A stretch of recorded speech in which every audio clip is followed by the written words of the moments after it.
Olá pessoal, professor Wilson Cândido de volta com mais um vídeo da série Por Mais Leitura e agora conversando sobre autismo e a escala CARS. É uma escala de pontuação para o autismo na infância que deve acontecer posterior ao fechamento do diagnóstico médico para se observar quais os prejuízos nas áreas importantes do neurodesenvolvimento e como eles se apresentam em cada caso a partir da aplicação dessa escala. É uma escala liberada, você pode encontrar na internet, porque ela é de livre acesso, não precisa fazer compra para fazer a aplicação dela. É uma escala liberada e que você pode fazer essa aplicação no seu consultório, no seu espaço de atendimento, lembrando sempre que é importante a aplicação dessa escala de um profissional junto com outro, ou de dois profissionais em tempos diferentes, para que não passe despercebido informações que são importantes para se colher durante essa aplicação da escala. A escala CARS ela tem alguns elementos de observação importante que vão sendo pontuados de 1 a 4, de acordo com a observação que se faz a partir de cada item. E é interessante se aplicar essa escala para que você saiba mais ou menos o nível de prejuízo que essa criança apresenta e a partir daí as suas ferramentas de intervenção sejam mais direcionadas de acordo com as áreas que foram observadas em maior déficit.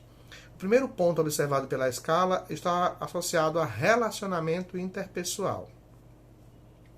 E aí você tem a pontuação 1, que é quando é sem evidência de dificuldades ou anormalidade. A pontuação 1,5, que fica entre essa falta de evidência e o grau leve de anormalidade, que é a pontuação número 2. A pontuação número 3, que é o grau moderado, e entre ele o 2,5, entre anormalidade leve ou moderada. E o ponto 4, a pontuação 4, que é o grau severo, que fica aí o 3,5 entre o grau moderado e o severo. Todos os itens funcionam dessa forma. 1, 1,5, 2, 2,5, 3, 3,5 e 4. Você vai pontuando de acordo com o que você observa enquanto dificuldade, tá? Então, o segundo ponto da escala está associado à imitação. E aí vem de novo aquelas informações que a gente associou aí a neurônios espelhos, a comunicação não verbal. A pontuação está ligada aí a 1, se for apropriado, 2, grau leve de prejuízo ou anormalidade, 3, grau moderado e o 4, grau severo. O item 3 é resposta emocional. Como ele responde aos estímulos emocionalmente falando, se ele se expressa ou recebe bem as expressões de afeto. 1, resposta apropriada para a idade e situação. 2, grau leve. 3, moderado. E 4, severo. Item 4, expressão corporal, psicomotricidade, movimento, o uso do corpo como ferramenta de comunicação. 1, apropriado. 2, grau leve. 3, moderado. E 4, severo. Quinto item, uso do objeto. Se o uso e o interesse é apropriado, é a pontuação número 1. E aí, de novo, sempre depois da número 1, a gente vem mostrando se o grau é leve, moderado e severo. Lembrando que em cada item desse, você tem uma explicação para se observar como a criança se apresenta dentro de cada um desses pontos. Item 6, adaptação a mudanças. Rigidez com rotina, se aceita bem, se muda com facilidade, se tem resistência. E aí, o item 1, por exemplo, idade apropriada na resposta e segue aí grau leve, moderado e severo. Item 7, uso do olhar. Se a criança olha no olho do outro, se comunica olhando para a pessoa. De novo, idade apropriada na resposta, pontuação número 1. E 2, 3 e 4, leve, moderado e severo. Item 8, uso da audição. Aí, número 1, a pontuação número 1, idade apropriada da resposta, se responde bem aos estímulos auditivos, se se desconforta em alguma situação. E aí, de novo, grau leve, moderado e severo nos itens 2, 3 e 4. Item 9, uso do paladar, olfato e do tato. Se a criança explora novos objetos fazendo uso, ou novos alimentos fazendo uso de alguma dessas vias sensoriais. E aí, se ela faz uso disso bem, a pontuação é 1, é normal. E aí segue de novo, leve, moderado e severo. No item 10, medo e nervosismo. Se a criança tem comportamentos associados aí dentro do padrão considerado aceitável, se ela responde de forma inapropriada a essas situações de medo, se ela fica tensa ou se estressa em situações como essa. O item 11, comunicação verbal, se a criança faz uso da fala para se comunicar, ou se ela só fala, mas não faz uso disso de forma funcional. E aí vem de novo, comunicação verbal apropriada, item 1, e quando tem algum prejuízo, vai se observando se é leve, moderado ou severo. Item 12, comunicação não verbal. Se essa comunicação não verbal, de entender gestos, movimentos, sinais, se é apropriado para a idade, se não, vai se observando de novo o tipo de prejuízo, se é leve, moderado e severo.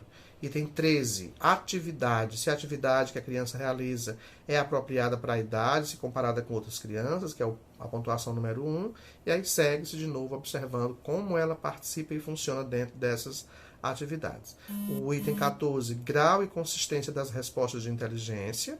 A pontuação número 1 seria a criança é inteligente como uma criança dentro do padrão de normalidade para a sua idade, não havendo nenhuma habilidade não usual, nenhum problema evidente.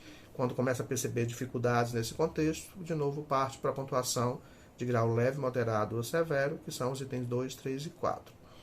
Item 15, que é a impressão geral que você, enquanto avaliador, aplicador da escala, está observando. Se não há ausência, se não há autismo, se não há sinais que apresentem característica associada para o autismo, você marca a pontuação número 1, ou se tem alguma situação que você percebe uma leveza, ou uma presença maior de sintomas, ou uma presença muito acentuada de sintomas, aí você vai do item 2, 3 ou 4, de acordo com os níveis leve, moderado e grave.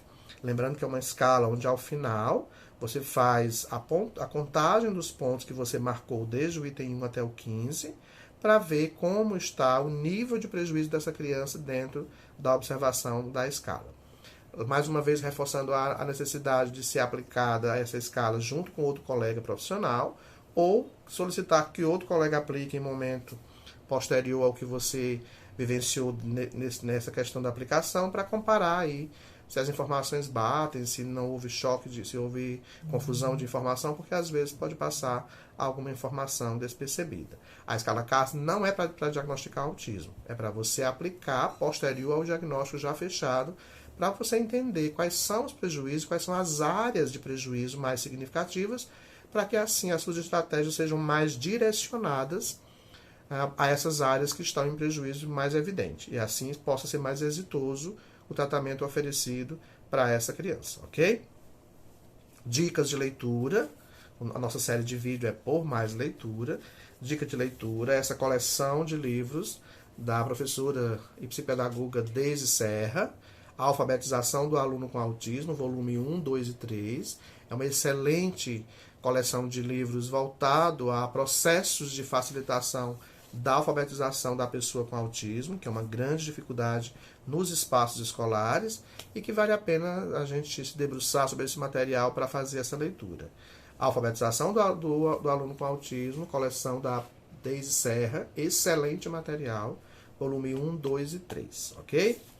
Bom, esse foi mais um vídeo da série Por Mais Leitura, onde a gente conversou rapidamente, numa fala muito rápida, sobre a escala CARS, dentro do contexto do autismo, que é uma das escalas mais importantes para se observar os prejuízos dentro das principais áreas, que são os 15 itens que eu citei.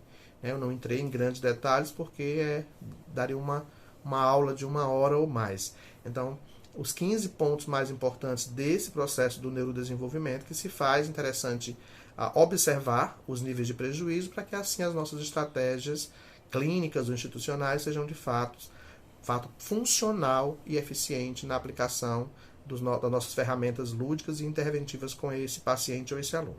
Esse foi mais um vídeo da série Por Mais Leitura. Eu sou o professor Wilson Cândido. Abraço e até breve.